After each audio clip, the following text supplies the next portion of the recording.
നമ്മുടെ അടുത്തേക്ക് വരുന്ന രോഗികൾ പ്രഥമമായിട്ടും പറയുന്നത് കോണിപ്പടി കയറാനുള്ള ഒരു ബുദ്ധിമുട്ട്, കസേരയിലല്ല താഴെ ഇരിക്കാനുള്ള ബുദ്ധിമുട്ട്, പിന്നെ പഴയ ടോയ്ലറ്റ് ഉപയോഗിക്കാൻ പറ്റുന്നില്ല എന്നുള്ള ബുദ്ധിമുട്ട്, അതുപോലെ തന്നെ നടക്കുമ്പോഴോ അല്ലെങ്കിൽ കാൽമുട്ട് തുറക്കുക അടയ്ക്കുക ചെയ്യുമ്പോഴൊക്കെ ഫ്ലെക്ഷൻ എക്സ്റ്റൻഷനൊക്കെ ചെയ്യുമ്പോഴൊക്കെ അതിൻ്റെ ഉള്ളിൽ ക്രെപ്പിറ്റസ്, അതായത് സൗണ്ടിൽ ക്ലിക്കിംഗ് ആയിട്ടുള്ള സൗണ്ടുകൾ പുറപ്പെടുവിക്കുന്ന ഈ അവസ്ഥ. ഇങ്ങനെയൊക്കെ ആയിരിക്കും ഒരു ഗ്രേഡ് 1, 2ലുള്ള എല്ല് തേയ്മാനം തുടങ്ങുന്നത്. പിന്നെ 3, 4ലേക്കൊക്കെ എത്തുമ്പോൾ ശക്തമായിട്ടുള്ള വേദന, അതായത് 100-ൽ 70%, 80% വരുന്ന വേദന, ജോയിൻറ്റ് മൂവ് ചെയ്യുമ്പോൾ തന്നെ ശക്തമായിട്ടുള്ള വേദന, നല്ല രീതിയിലുള്ള ഫ്രിക്ഷൻ്റെ രണ്ട് എല്ലും തമ്മിൽ ഉരസുന്ന ക്രെപ്പിറ്റസ് പോലെയുള്ള അവസ്ഥകൾ, മുട്ട് അവസാനം ഗ്രേഡ് 4ലേക്കൊക്കെ എത്തുമ്പോൾ രണ്ട് മുട്ടും കൂടി ജോയിൻറ്റ് ചെയ്ത് പോയിട്ട് മുട്ട് വളഞ്ഞിട്ട് ആൾക്കാർക്ക് എന്താ പറയുക നിൽക്കാൻ പോലും പറ്റാത്ത അവസ്ഥ. അതായത് നമ്മുടെ മനുഷ്യ ശരീരത്തിൻ്റെ മുഴുവൻ വെയിറ്റ് മുട്ടിലൂടെ നമുക്ക് കാലിലേക്ക് എടുക്കാൻ പറ്റാത്ത രീതിയിൽ, നിൽക്കാൻ പോലും പറ്റാത്ത രീതിയിൽ വളഞ്ഞു പോകുന്ന അവസ്ഥയാണ് ഗ്രേഡ് 4ലേക്കൊക്കെ വരുന്നത്. നമസ്കാരം. യുവാക്കളിലും പ്രായമായവരിലും സ്ഥിരമായിട്ട് കണ്ടുവരുന്ന ഒരു വേദന ഉണ്ടാക്കുന്ന ഒരു അസുഖം തന്നെയാണ് സന്ധിവേദനകൾ. നമ്മുടെ ഷോൾഡറിനായാലും അതുപോലെ തന്നെ മുട്ടിനായാലും കൈക്കുഴയ്ക്കായാലും അങ്ങനെ ഒരുപാട് സന്ധികൾ നമ്മുടെ മനുഷ്യ ശരീരത്തിലുണ്ട്. അപ്പോൾ ആ സന്ധികളിൽ ഏറ്റവും കൂടുതൽ ആൾക്കാരിൽ കാണപ്പെടുന്ന ഒരു സന്ധിവേദനയാണ് മുട്ടുവേദന. ഞാൻ doctor Rakesh Iyer, pain physician, Aluva Rajagiri hospital. അപ്പോൾ ഇന്ന് നമ്മൾ സംസാരിക്കുന്നത് ആ മുട്ടുവേദനയെക്കുറിച്ച് തന്നെയാണ്. അപ്പോൾ മുട്ടുവേദന പലതരത്തിലുണ്ട്. അതായത് വളരെ യങ് ആയിട്ടുള്ള ആൾക്കാരിലും അതുപോലെ തന്നെ പ്രായമായവരിലും നമുക്ക് മുട്ടുവേദന വളരെ കൂടുതലായിട്ട് കണ്ടുവരാൻ സാധിക്കുന്നുണ്ട്. അപ്പോൾ ചെറുപ്പക്കാരിൽ അതിനൊരു കുറച്ച് സെറ്റായിട്ടുള്ള കുറച്ച് റീസൺസ് ഉണ്ട്. അതുപോലെ തന്നെ പ്രായമായവരിൽ കൂടുതലായിട്ട് മുട്ടുവേദന ഉണ്ടാവാൻ കാരണമായിട്ടുള്ള കുറേ അധികം രോഗകാരണങ്ങൾ വേറെയുമുണ്ട്. അപ്പോൾ ശരിക്കും അതിനെ രണ്ടായി തന്നെ ഡിവൈഡ് ചെയ്തുകൊണ്ട്, രണ്ടായി തന്നെ വേർതിരിച്ചുകൊണ്ട് ആ രോഗാവസ്ഥയെ മനസ്സിലാക്കുകയും ആ ലക്ഷണങ്ങളെ മനസ്സിലാക്കുകയും വളരെ അത്യാവശ്യമാണ്. അപ്പോൾ നമുക്ക് ആദ്യം യുവാക്കളിൽ കാണപ്പെടുന്ന മുട്ടുവേദനയെക്കുറിച്ച് ആദ്യമായി തന്നെ നമുക്ക് സംസാരിക്കാം. അപ്പോൾ യുവാക്കളിൽ മുട്ടുവേദന എന്ന് പറയുന്നത് ചെറുപ്പത്തിലെ മുതലേ ഒരു ജനിതക വൈകല്യം മൂലമുണ്ടാകുന്ന മുട്ടിനുണ്ടാകുന്ന പ്രശ്നങ്ങളെ നമ്മൾ ഇതിൽ നിന്ന് ഉൾപ്പെടുത്തിയിട്ടില്ല. അത് കഴിഞ്ഞതിന് ശേഷം നോർമലായിട്ട് ഏകദേശം ഒരു 15-20 വയസ്സോളം മുട്ടുവേദന ഇല്ലാതെ കടന്നു വരുന്ന ആൾക്കാരിൽ പിന്നീട് ഒരു മുട്ടുവേദന ഉണ്ടാകുന്നതിൻ്റെ കാരണങ്ങളാണ് നമ്മൾ കൂടുതൽ സംസാരിക്കുന്നത്. അതിൽ തന്നെ ഭയങ്കരമായിട്ട് എക്സസർബേറ്റഡ് ആയിട്ട് ആക്ടിവിറ്റീസ്, അതായത് സ്പോർട്ട് ആക്ടിവിറ്റീസ് ആയിട്ടുള്ള ഫുട്ബോൾ, ക്രിക്കറ്റ്, അത്ലറ്റിക്സ് പോലുള്ള കാര്യങ്ങളിൽ ഏർപ്പെടുന്നവർക്ക് ഒരു പ്രത്യേക തരത്തിൽ വെയർ ആൻഡ് ടയർ ഉണ്ടാകുന്നു. അതായത് പെട്ടെന്ന് തന്നെ നമ്മുടെ മുട്ട് എന്ന് പറയുന്നത് നമുക്കറിയാം, നമ്മുടെ തുടയെല്ലുകളും അതുപോലെ തന്നെ കാലിൻ്റെ എല്ലുകളും നമ്മൾ യോജിപ്പിക്കുന്ന ഒരു ഇമ്പോർട്ടൻ്റ് ആയിട്ടുള്ളൊരു ജോയിൻ്റാണ്, സന്ധിയാണ്. അപ്പോൾ അത് 2 സന്ധികളുണ്ട്, 2 കാലിലേക്കും 2 സന്ധികളുണ്ട്. അപ്പോൾ ശരീരത്തിൻ്റെ മുഴുവനായിട്ടുള്ള ഭാരം ഈ 2 സന്ധികളിലൂടെയാണ് നമ്മുടെ കാൽപാദത്തിലൂടെ നമ്മുടെ ഭൂമിയിലേക്ക് എത്തുന്നത്. അപ്പോൾ നമ്മുടെ ശരീരം എത്ര ഭാരമുണ്ടോ അതിനൊക്കെ ഇതിന് താങ്ങേണ്ട അവസ്ഥ ഉണ്ടാവും. അപ്പോൾ ഒരു സ്പോർട്സ് ആക്ടിവിറ്റി ചെയ്യുന്ന ഒരാൾക്ക് എന്ന് പറയുകയാണെങ്കിൽ ഈ വേദനയും സഹിക്കണം, ഈ ഭാരവും നമുക്ക് കൺട്രോൾ ചെയ്യാൻ വേണ്ടി പറ്റണം. അതുപോലെ തന്നെ ഈ ചെയ്യുന്ന സ്പോർട്ട് ആക്ടിവിറ്റീസിനൊക്കെ ഈ 2 ജോയിൻറ്റുകളുടെ ഇടയിലുള്ള കാർട്ടിലേജിൻ്റെ ആക്ടിവിറ്റി ഉണ്ടാകുന്നു. അപ്പോൾ അത് ആ ഒരു ആ ഒരു സന്ധി പെട്ടെന്ന് തന്നെ ഒരു വെയർ ആൻഡ് ടയറിലേക്ക് പോയിട്ട് ഈ ലിഗമെൻ്റ് ഇഞ്ചുറീസും അതുപോലെ തന്നെ കാർട്ടിലേജ് ഇഞ്ചുറീസും ആർത്രൈറ്റീസും ഒക്കെ ഉണ്ടാകാനുള്ള ഒരു ചാൻസ് ഉണ്ട്. അപ്പോൾ അത് നമുക്ക് വേണമെങ്കിൽ ഒരു പ്രൈമറി ഓസ്റ്റിയോ ആർത്രൈറ്റിസ്, പ്രൈമറി എല്ല് തേയ്മാനം തന്നെയാണെങ്കിൽ നമുക്ക് സെക്കൻഡറി എന്ന് വേണമെങ്കിൽ കൂടി വിളിക്കാം. കാരണം സെക്കൻഡറി എന്ന് പറയുമ്പോൾ പാരാതൈറോയിഡിൻ്റെ അസുഖം, ബാക്കിയുള്ള അസുഖങ്ങൾ മൂലമുണ്ടാകുന്ന ഒരു എല്ല് തേയ്മാനത്തെയാണ് നമ്മൾ സെക്കൻഡറി എന്ന് പറയുന്നത്. എന്നാലും നമുക്കൊരു സോ കോൾഡ് സെക്കൻഡറി എന്നൊക്കെ വിളിക്കാൻ പറ്റുന്ന രീതിയിലുള്ളൊരു എല്ല് തേയ്മാനം, അത് ഓസ്റ്റിയോ ആർത്രൈറ്റിസ് ആണ് ഈ അത്ലറ്റിക്സിലൊക്കെ കാണപ്പെടുന്നത്. അങ്ങനെയുള്ള വ്യക്തികളിലും നമ്മൾ ആർത്രൈറ്റിസിലേക്ക് എത്തുമ്പോൾ നമുക്ക് അതിൻ്റെ ട്രീറ്റ്മെൻറ്റും അതുപോലെ തന്നെ പ്രായമായവരിലെ ട്രീറ്റ്മെൻറ്റും ഏകദേശം ഒരുപോലെയൊക്കെ തന്നെയാണ്. പക്ഷേ ആ സമയത്ത് പെട്ടെന്നൊരു ദിവസം ഒരു ഫിസിക്കൽ ആക്ടിവിറ്റി ചെയ്തതിന് ശേഷം പെട്ടെന്നൊരു വേദന വരികയാണെങ്കിൽ നമുക്കവിടെ അതിൻ്റെ ഉള്ളിലുള്ള മെനിസ്കസ്, ലിഗമെൻറ്റ്, ഈ നമ്മൾ പലപ്പോഴും കേട്ടിട്ടുണ്ടാവും ആൻറ്റീരിയർ ക്രൂഷ്യറ്റ് ലിഗമെൻറ്റ്, ACL ടിയർ എന്നൊക്കെ വളരെ കോമൺ ആയിട്ട് ഈ സ്പോർട്സ് മേഖലയിലുള്ള ആൾക്കാരൊക്കെ സംസാരിക്കുന്നതാണ്. അങ്ങനെ ഉള്ള അവസ്ഥ ഉണ്ടെങ്കിൽ നമുക്ക് അത് പെട്ടെന്ന് മനസ്സിലാക്കാൻ വേണ്ടി സാധിക്കും. കാരണം ഒരു ഫുട്ബോൾ കളി കഴിഞ്ഞു, ടർഫിലൊക്കെ ഒരു ഫുട്ബോൾ കളി കഴിഞ്ഞ് തിരിച്ചെത്തി ഏതോ ഒരു കിക്ക് എടുക്കുന്ന സമയത്തൊക്കെ നമ്മുടെ കാൽമുട്ടൊന്ന് വളഞ്ഞിട്ടുണ്ടായിരുന്നു. അതിൻ്റെ ഭാഗമായിട്ട് അപ്പം തന്നെ നീര് വന്നു, അപ്പം തന്നെ വേദന വന്നു. അപ്പോൾ ആ ഒരു വേദന എന്ന് പറയുകയാണെങ്കിൽ ഒരു 5-6 മണിക്കൂർ കൊണ്ടുണ്ടായ ആ വേദന നമുക്കൊരു ഓർത്തോപെഡിഷൻ്റെ സഹായത്തോടു കൂടി ട്രീറ്റ്മെൻറ്റിലേക്ക് പോകേണ്ട അവസ്ഥ ഉണ്ടാവും. നമ്മൾ ആ ഒരു സംഗതിയെക്കുറിച്ചല്ല പറയുന്നത്. വളരെ ഗ്രാജുവലായിട്ട് ഒരു 3-4 മാസം കൊണ്ട് ഒരു വേദന ഡെവലപ്പ് ചെയ്ത് വരുന്ന ഒരവസ്ഥയാണ് നമ്മൾ കൂടുതലായിട്ടും നമ്മുടെ പെയിൻ മെഡിസിൻ സ്പെഷ്യാലിറ്റിയിൽ നിന്ന് നമ്മൾ ട്രീറ്റ്മെൻറ്റിന് വേണ്ടി ചെയ്യുന്നത്. അപ്പോൾ ഇക്കണ്ട കുറച്ച് കാര്യങ്ങളാണ്, അതായത് sports activities, daily activities, ligament injury ഒക്കെ തന്നെയാണ് യുവാക്കളിൽ കൂടുതലായിട്ടും കാൽമുട്ട് വേദനയിൽ കണ്ടുവരുന്ന കാര്യങ്ങൾ. അത് കൂടാതെ തന്നെ ഒരുപാട് കാര്യങ്ങളുണ്ട്. അതിന് ചുറ്റോറുള്ള മസിലിൻ്റെ വേദന കൊണ്ടൊക്കെ മുട്ടുവേദന ഉണ്ടാവാം. അതൊക്കെ ഉൾപ്പെടാതെ തന്നെ ഈ മെനിസ്കൽ ടയറും അതുപോലെ ലിഗമെൻറ്റ് ടയറൊക്കെ തന്നെയാണ് യുവാക്കളിൽ കണ്ടുവരുന്നത്. ഇനി കൂടുതലായിട്ടും എൻ്റെ ഒ പി ഡികളിൽ കൂടുതലായിട്ടും വരുന്നത് കുറച്ച് പ്രായമായിട്ടുള്ള ആൾക്കാരാണ്. 40-ഉം 50-ഉം വയസ്സ് കഴിഞ്ഞതിന് ശേഷം പ്രായമായ ആൾക്കാരിലാണ് കൂടുതൽ ഈ മുട്ടുവേദന കാണപ്പെടുന്നത്. അവരിൽ എന്ന് പറയുകയാണെങ്കിൽ അവരൊരു സ്പോർട്സ് ആക്ടിവിറ്റിയിൽ ഉൾപ്പെടുന്ന ഒരാൾക്കാരൊന്നുമല്ല.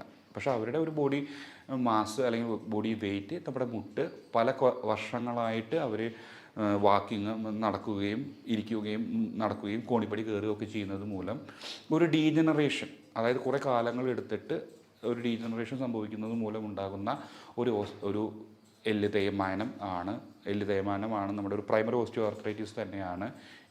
എന്താ പറയുക, നമ്മുടെ ഏറ്റവും കൂടുതൽ ഈ പ്രായമായവരിൽ കാണപ്പെടുന്ന ഒരു മുട്ടുവേദനയുടെ ഒരു റീസണായിട്ട് കാണുന്നത്. അപ്പോൾ അവരിലും ഒരു ലിഗമെൻ്റ് ഇഞ്ചുറിയോ അല്ലെങ്കിൽ ഒരു മെനിസ്കൽ ടിയറോ അങ്ങനത്തെ ഉള്ളൊരു പ്രോബ്ലം ഉണ്ടാവാതിരിക്കണമെന്നുള്ള രീതിയിലല്ല ഞാൻ പറയുന്നത്. പക്ഷേ കൂടുതലായിട്ടും അവരിൽ കാണപ്പെടുന്ന എല്ല് തേയ്മാനം പോലെയുള്ള അവസ്ഥയാണ്. അപ്പോൾ അതിൻ്റെ ലക്ഷണങ്ങൾ എന്ന് പറയുകയാണെങ്കിൽ കൂടുതലായിട്ട് നമ്മൾ ഏറ്റവും കൂടുതൽ മനസ്സിലാക്കേണ്ട ഒരു കാര്യം, എല്ല് തേയ്മാനം എന്താണെന്നുള്ള രീതിയിൽ നമുക്കത് ആദ്യം മനസ്സിലാക്കണം. അതായത് 2 എല്ലുകളുണ്ടെന്ന് നമുക്കറിയാം. ആ എല്ല് രണ്ടും കൂടി മുട്ടി കഴിഞ്ഞാൽ അവിടെ ഒരു മൂവ്മെൻറ്റ് സാധ്യമാകും? ഒരിക്കലുമില്ല. അപ്പോൾ അതിൻ്റെ മൂവ്മെൻറ്റ് സുഗമമാക്കാൻ വേണ്ടിയിട്ട് ആ എല്ലിൻ്റെ അറ്റത്ത് കുറച്ച് കാർട്ടിലേജിൻ്റെ ഒരു കോട്ടിങ് കൊടുത്തിട്ടുണ്ട്. എന്നാൽ കാർട്ടിലേജിൻ്റെ കോട്ടിങ് മാത്രമാണോ? അല്ല. അതിൻ്റെ മുകളിൽ ഒരു സൈനോവിയൽ ലൈനിങ് എന്ന് പറഞ്ഞിട്ടൊരു ലൈനിങ് കൊടുത്തിട്ടുണ്ട്. അത് മാത്രമാണോ? അതുമല്ല. അതിൻ്റെ ഉള്ളിൽ സൈനോവിയൽ ഫ്ലൂയിഡ്, അതായത് വളരെ മിനുസമുള്ള സൈനോവിയൽ ഫ്ലൂയിഡ് അതിൻ്റെ ഉള്ളിൽ കൊടുത്തിട്ടുണ്ട്. അപ്പോൾ ആ സൈനോവിയൽ ഫ്ലൂയിഡിൻ്റെയും ഈ കാർട്ടിലേജിൻ്റെ ഒക്കെ ഭാഗമായിട്ടാണ് വേദന ഇല്ലാണ്ട് ആ രോഗിക്ക് ഇത്രയും കാലം സഞ്ചരിക്കാൻ സാധിച്ചത്. പക്ഷേ ഒരു 50-60 വയസ്സാവുന്നത് കൂടിയിട്ട് ഈ കാർട്ടിലേജ് അവിടെ നിന്ന് മെല്ലെ അങ്ങോട്ടും ഇങ്ങോട്ടും ഉരച്ചിലിൻ്റെ ഭാഗമായിട്ട് ആ കാർട്ടിലേജ് അവിടെ നിന്ന് മാറിപ്പോകുന്നു. ആ സൈനോവിയൽ ഫ്ലൂയിഡ് എന്തു ചെയ്യുന്നു? ഈ കാർട്ടിലേജ് അവിടെ നിന്ന് മാറുമ്പോൾ 2 ബോണ്ടും തമ്മിലൊരു കോണ്ടാക്ട്, 2 അസ്ഥികൾ തമ്മിലൊരു കോണ്ടാക്ട് വരുന്നു. അസ്ഥികൾ തമ്മിലൊരു കോണ്ടാക്ട് അഥവാ ഫ്രിക്ഷൻ വരുമ്പോൾ അവിടുത്തെ നേരത്തെ പറഞ്ഞ സൈനോവിയൽ ഫ്ലൂയിഡ് കൂടുതലായിട്ട് അക്യുമുലേറ്റ് ചെയ്യുകയും കൂടുതലായിട്ട് അവിടെ കാണപ്പെടുകയും എന്താ പറയുക, ആ ജോയിൻറ്റിനെ അല്ലെങ്കിൽ ആ സന്ധി സൈനോവിയൽ ഫ്ലൂയിഡ് നിറഞ്ഞ് വീർത്ത് വരികയും അതുകൊണ്ട് ഭാഗമായിട്ട് ഒരു ശക്തമായിട്ടുള്ള ഒരു വേദനയിലേക്ക് മാറുന്ന ഒരു അവസ്ഥയാണ് നമ്മൾ ഓസ്റ്റിയോ ആർത്രൈറ്റിസ് എന്ന് പറയുന്നത്. അപ്പോൾ ഇത് എന്ന് പറഞ്ഞാൽ കാലക്രമേണ ഒരു ഗ്രേഡ് 1, 2, 3, 4 എന്ന് പറഞ്ഞ് ഒരു ഏകദേശം 10-20 വർഷം കൊണ്ട് മെല്ലെ പ്രോഗ്രസ് ചെയ്ത് അവസാനം കാർട്ടിലേജ് മുഴുവനുണ്ട്, അതുപോലെ തന്നെ വേദനയുള്ള ഒരവസ്ഥയായ ഗ്രേഡ് 1-ൽ നിന്ന് കാർട്ടിലേജ് മുഴുവൻ മാറി 2 ബോണ് തമ്മിൽ കോണ്ടാക്ട് ചെയ്തുകൊണ്ട് 2 ബോണും കൊണ്ട് യോജിക്കുന്ന അത്രയും ഫ്രിക്ഷനിലുള്ള തീവ്രമായിട്ടുള്ള ഒരു വേദനയായിട്ടുള്ള ഗ്രേഡ് 4 അവസ്ഥയിലേക്ക് വരെ എല്ല് തേയ്മാനം അഥവാ ഓസ്റ്റിയോ ആർത്രൈറ്റിസ് എത്തും. അപ്പോൾ ഗ്രേഡ് 1, 2, 3, 4 എന്ന് പറയുമ്പോൾ ഗ്രേഡ് 1, 2-ന് കുറച്ച് ലക്ഷണങ്ങളും ഗ്രേഡ് 3, 4-ന് കൂടുതലധികം ലക്ഷണങ്ങളും കാണാൻ സാധിക്കുന്നുണ്ട്. അപ്പോൾ ഈ ഗ്രേഡ് 1, 2-ലുള്ള ഒരു മുട്ടിൻ്റെ തേയ്മാനമാണ് ഉണ്ടെങ്കിൽ നമുക്ക് മനസ്സിലാക്കാൻ കഴിയുന്നത് എന്താ വെച്ച് കഴിഞ്ഞാൽ, നമ്മുടെ നമുക്കതിൽ മനസ്സിലാക്കാൻ സാധിക്കേണ്ട ഒരു കാര്യം എന്താ വെച്ച് കഴിഞ്ഞാൽ, മുട്ടിൻ്റെ ഉള്ളിലെ പ്രഷർ കൂടുമ്പോൾ, നമ്മുടെ ശരീരത്തിലുള്ള പ്രഷർ പോലെ തന്നെ മുട്ടിൻ്റെ ഉള്ളിലെ സന്ധിയുടെ ഉള്ളിലെ പ്രഷർ കൂടുന്ന ആക്ടിവിറ്റീസ് എന്തൊക്കെയാണെന്ന് കണ്ടെത്തുകയാണ്. അതാണ് അതിൻ്റെ ലക്ഷണങ്ങളിലും അതുപോലെ തന്നെ അതിൻ്റെ ട്രീറ്റ്മെൻറ്റിലും ഏറ്റവും ഇമ്പോർട്ടൻ്റ് ആയിട്ടുള്ള സ്റ്റെപ്പ് അത് തന്നെയാണ്. നമ്മൾ എന്താ പറയുക, മുട്ടിൽ ചമ്രം പണിഞ്ഞിരിക്കുക എന്നൊക്കെ പറയും. അതുപോലെ തന്നെ ആ ചമ്രം പണിഞ്ഞിരിക്കുമ്പോൾ ഏകദേശം 160 മില്ലിമീറ്റർ മെർക്കുറിയാണ് ആ ജോയിൻറ്റിൻ്റെ ഉള്ളിലെ പ്രഷർ വരുന്നത്. അതുപോലെ തന്നെ കോണിപ്പടി കയറുമ്പോൾ 120 ഏകദേശം അത്രോളം വരും. കോണിപ്പടി ഇറങ്ങുമ്പോൾ 140 വരും. നിൽക്കുമ്പോൾ 60 വരും. അത് ഇരിക്കുമ്പോൾ ഒരു 20 പോകുന്നു. ആ 20 പോകുന്ന ഒരു അവസ്ഥയിലേക്ക് പോകുമ്പോൾ ചിലപ്പോൾ ആ രോഗിക്ക് വേദന ഉണ്ടായിക്കൊള്ളണമെന്നില്ല. പക്ഷേ ആ 160 പോകുന്ന രീതിയിൽ നമ്മൾ പഴയ ഇന്ത്യൻ ടോയ്ലറ്റിലൊക്കെ ഇരിക്കുന്ന അവസ്ഥയിൽ വരുമ്പോൾ ശക്തമായിട്ടുള്ള വേദന ഉണ്ടാവും. പിന്നെ ആ അവസ്ഥയിൽ നിന്ന് എണീക്കാൻ പറ്റാത്ത അവസ്ഥ ഉണ്ടാവും. അപ്പോൾ ഈ 160 എന്ന് പറയുന്ന ഇത്രയും 5-8 തവണ പ്രഷറുള്ളൊരവസ്ഥയിലേക്ക് പോവുകയാണെങ്കിൽ ആ രീതിയിലുള്ള ആക്ടിവിറ്റീസ്, കോണിപ്പടി കയറുന്ന ആക്ടിവിറ്റീസ്, അതുപോലെ ചമ്രം പണിഞ്ഞിരിക്കുന്ന രീതിയിലുള്ള ആക്ടിവിറ്റീസ് എല്ലാം ചെയ്യുമ്പോൾ വേദന കൂടുകയും വേദനയോടൊപ്പം തന്നെ കൂടുതൽ കാർട്ടിലേജ് ലോസുകൾ ഉണ്ടാവാനുള്ള സാധ്യത ഉണ്ടാകുന്നു. അപ്പോൾ ഈ പറഞ്ഞ കാര്യങ്ങൾ ചെയ്യുമ്പോഴാണ് കൂടുതലായിട്ട് നമുക്ക് വേദന കാണുവാൻ സാധിക്കുന്നത്. അപ്പോൾ നമ്മുടെ അടുത്തേക്ക് വരുന്ന രോഗികൾ പ്രഥമമായിട്ടും പറയുന്നത് കോണിപ്പടി കയറാനുള്ള ഒരു ബുദ്ധിമുട്ട്, കസേരയിലല്ല താഴെ ഇരിക്കാനുള്ള ബുദ്ധിമുട്ട്, പിന്നെ പഴയ ടോയ്ലറ്റ് ഉപയോഗിക്കാൻ പറ്റുന്നില്ല എന്നുള്ള ബുദ്ധിമുട്ട് എന്നുള്ള രീതികളിലാണ് ഈ രോഗികൾ കൂടുതലായിട്ടും ആദ്യമായിട്ട് ബുദ്ധിമുട്ടുകൾ പറയുന്നത്. പിന്നീട് നമ്മുടെ ശരീരത്തിൻ്റെ വെയിറ്റ് ട്രാൻസ്ഫർ ചെയ്യുന്ന ഒരു ഓർഡർ വെച്ച് നോക്കുകയാണെങ്കിൽ നമ്മുടെ അകത്തേക്കുള്ള കാൽമുട്ടിൻ്റെ അകത്തേക്കുള്ള ജോയിൻറ്റിൻ്റെ ആ ഒരു അകത്തേക്കുള്ള ഭാഗത്തായിരിക്കും കൂടുതലായിട്ടും വേദനയും സ്വെല്ലിങ്ങും ഒക്കെ കാണുക. അപ്പോൾ ഇതൊക്കെ നമ്മൾ ഗ്രേഡ് 1ഉം 2ലും കാണുന്ന ബുദ്ധിമുട്ടുകളാണ് ഈ പറയുന്നത്. അതുപോലെ തന്നെ നടക്കുമ്പോഴോ അല്ലെങ്കിൽ കാൽമുട്ട് തുറക്കുക അടയ്ക്കുക ചെയ്യുമ്പോഴൊക്കെ ഫ്ലെക്ഷൻ എക്സ്റ്റൻഷനൊക്കെ ചെയ്യുമ്പോഴൊക്കെ അതിൻ്റെ ഉള്ളിൽ ക്രെപ്പിറ്റസ്, അതായത് സൗണ്ടിൽ ക്ലിക്കിംഗ് ആയിട്ടുള്ള സൗണ്ടുകൾ പുറപ്പെടുവിക്കുന്ന ഈ അവസ്ഥ, ഇങ്ങനെയൊക്കെ ആയിരിക്കും ഒരു ഗ്രേഡ് 1, 2ലുള്ള എല്ല് തേയ്മാനം തുടങ്ങുന്നത്. പിന്നെ 3ഉം 4ലേക്കൊക്കെ എത്തുമ്പോൾ ശക്തമായിട്ടുള്ള വേദന, അതായത് 100ൽ 70%, 80% വരുന്ന വേദന, ജോയിൻറ്റ് മൂവ് ചെയ്യുമ്പോൾ തന്നെ ശക്തമായിട്ടുള്ള വേദന, നല്ല രീതിയിലുള്ള ഫ്രിക്ഷൻ്റെ രണ്ട് എല്ലും തമ്മിൽ ഉരസുന്ന ക്രെപ്പിറ്റസ് പോലെയുള്ള അവസ്ഥകൾ, മുട്ട് അവസാനം ഗ്രേഡ് 4ലേക്കൊക്കെ എത്തുമ്പോൾ 2 മുട്ടും കൂടി ജോയിൻറ്റ് ചെയ്ത് പോയിട്ട് മുട്ട് വളഞ്ഞിട്ട് ആൾക്കാർക്ക് എന്താ പറയുക നിൽക്കാൻ പോലും പറ്റാത്ത അവസ്ഥ. അതായത് നമ്മുടെ മനുഷ്യ ശരീരത്തിൻ്റെ മുഴുവൻ വെയിറ്റ് മുട്ടിലൂടെ നമുക്ക് കാലിലേക്ക് എടുക്കാൻ പറ്റാത്ത രീതിയിൽ, നിൽക്കാൻ പോലും പറ്റാത്ത രീതിയിൽ വളഞ്ഞു പോകുന്ന അവസ്ഥയാണ് ഗ്രേഡ് 4ലേക്കൊക്കെ വരുന്നത്. അപ്പോൾ ഇതൊക്കെയാണ് നമ്മുടെ അതിൻ്റെ ലക്ഷണങ്ങൾ. അപ്പോൾ നമുക്ക് ചെയ്യാൻ പറ്റുന്ന ഒരു കാര്യം എന്താ വെച്ച് കഴിഞ്ഞാൽ ഗ്രേഡ് 1, 2 ഒക്കെ ഉള്ള അവസ്ഥയിൽ നമുക്ക് ഈ ലക്ഷണങ്ങളൊക്കെ കണ്ട് നമുക്കതൊരു ഓസ്റ്റിയോആർത്രൈറ്റിസ് ആണ് എന്ന് മനസ്സിലാക്കാൻ വേണ്ടി സാധിച്ചു കഴിഞ്ഞാൽ ആ സമയത്ത് നമുക്ക് കുറച്ചൊക്കെ കാര്യങ്ങൾ മാറ്റം വരുത്തുവാൻ വേണ്ടി സാധിക്കും. കാർട്ടിലേജിനെ നമുക്ക് തിരിച്ചു കൊണ്ടുവരാൻ വേണ്ടിയിട്ട് വൈറ്റമിൻ ഡി എന്ന് പറയുന്ന വൈറ്റമിൻ ഡിയുടെ ടാബ്ലറ്റ്സ് സ്റ്റാർട്ട് ചെയ്യുക, അതുപോലെ തന്നെ അതിനോടൊപ്പം തന്നെ കാൽഷ്യം സ്റ്റാർട്ട് ചെയ്യുക, പിന്നെ മുട്ട, പാല് പോലെയുള്ള കാൽഷ്യം അധികം അടങ്ങിയിട്ടുള്ള കാര്യങ്ങൾ ഭക്ഷണത്തിൽ ഉൾപ്പെടുത്തുക എന്നൊക്കെ ചെയ്യുന്നതോടൊപ്പം തന്നെ നമ്മൾ ഈ പറയുന്ന പ്രഷർ കൂടുന്ന സിറ്റുവേഷനുകൾ, അതായത് ക്ലൈംബിങ്, അതായത് നമ്മുടെ കോണിപ്പടി കയറുക, ചെമ്പറ പണിഞ്ഞിരിക്കുക, അങ്ങനെയുള്ള പ്രഷർ കൂടുന്ന കാര്യങ്ങൾ ഒഴിവാക്കുക.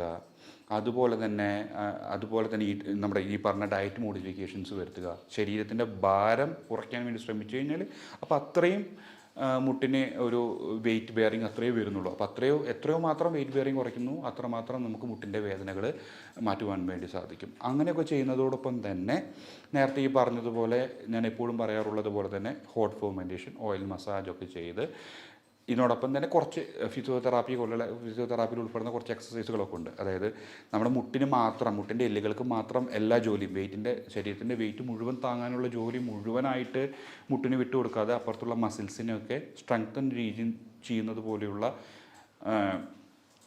എക്സസൈസുകളുണ്ട്. ആ എക്സസൈസ് ചെയ്യുന്നത് മൂലം തുടയുടെ മാംസപേശികളുടെ ബലം കൂടുകയും അത് ജോയിൻറ്റിലേക്കുള്ള പ്രവർത്തനത്തെ കൂടുതലായിട്ട് സഹായിക്കുകയും ചെയ്യുന്നു. അതുപോലുള്ള എക്സസൈസ് ചെയ്യുന്നത് മൂലമൊക്കെ നമുക്ക് ഗ്രേഡ് 1, 2 പോലെയുള്ള കാർട്ടിലേജ് ലോസുകളെ നമുക്ക് കൺട്രോൾ ചെയ്തെടുക്കാൻ വേണ്ടി പറ്റും. ഇതൊക്കെയാണ് നമ്മുടെ കൺസർവേറ്റീവ് മെത്തേഡ് എന്ന് പറയുന്ന മെത്തേഡുകൾ.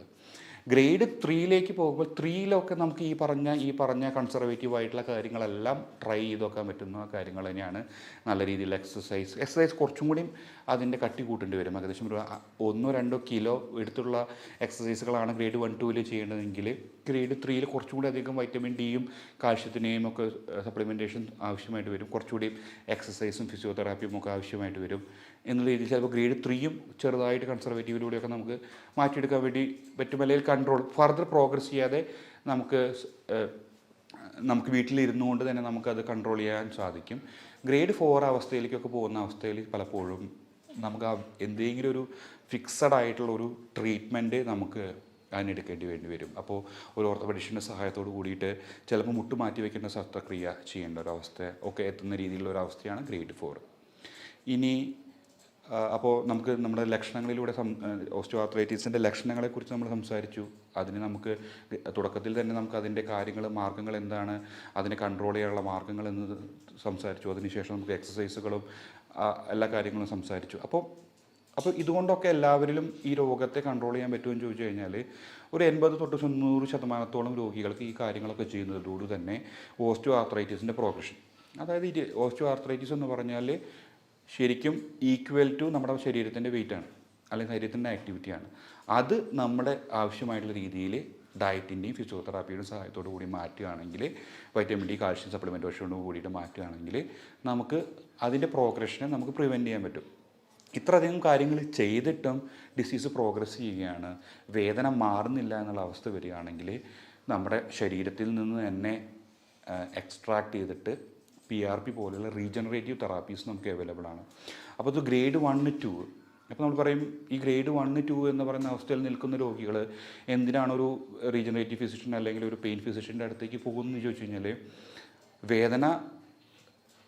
വേദന കുറവാണെങ്കിലും ആ കാർട്ടിലേജൊക്കെ പോയിക്കൊണ്ടിരിക്കുന്ന അവസ്ഥയിൽ നമുക്ക് വേണമെങ്കിൽ നമ്മുടെ ശരീരത്തിൽ നിന്ന് തന്നെ ഒരു 50 ml ബ്ലഡ് എക്സ്ട്രാക്ട് ചെയ്തെന്ന് അതിൽ നിന്ന് തന്നെ PRP പോലെയുള്ള സാധനം ബ്ലഡിൻ്റെ അംശം വേർതിരിച്ചെടുക്കുകയും വീണ്ടും നമുക്ക് ആ മുട്ടിലേക്ക് ഇഞ്ചെക്റ്റ് ചെയ്യുകയാണെങ്കിൽ ഇതിപ്പോൾ PRP വളരെ ഫേമസ് ആയിക്കൊണ്ടിരിക്കുന്ന ഒരു ചികിത്സാ രീതി തന്നെയാണ്. അപ്പോൾ അത് എവിടെ ഡെപ്പോസിറ്റ് ചെയ്യുന്നോ അവിടുത്തെ കോശമായിട്ട് അത് മാറാനുള്ളൊരു കപ്പാസിറ്റി ഉണ്ട് ഈ PRPക്ക്. അപ്പോൾ മുട്ടിൻ്റെ ഉള്ളിൽ ഇത് ഡെപ്പോസിറ്റ് ചെയ്യുകയാണെങ്കിൽ കാർട്ടിലേജ് പോയി തുടങ്ങുന്ന ഒരവസ്ഥയിൽ, അതായത് കൂടുതൽ പ്രശ്നങ്ങളൊന്നും സംഭവിക്കാത്ത ഗ്രേഡ് 2, 3 വരെയുള്ള അവസ്ഥയിൽ ഈ PRP ഡെപ്പോസിറ്റ് ചെയ്യുന്നതോട് കൂടിയിട്ട് അവിടുത്തെ കാർട്ടിലേജ് റീജനറേറ്റ് ചെയ്യുകയും മുട്ടുവേദന, ശക്തമായ മുട്ടുവേദനയൊക്കെ ഒരു ഏകദേശം 70 ഔട്ട് ഓഫ് 100 ഉള്ളൊരു മുട്ടുവേദനയൊക്കെ 0ലേക്കോ 10ലേക്കോ ഔട്ട് ഓഫ് 100ലേക്ക് എത്തുന്ന രീതിയിൽ നമ്മൾ PRP തെറാപ്പി വിജയകരമായിട്ട് ചെയ്യാൻ സാധിച്ചിട്ടുണ്ട്.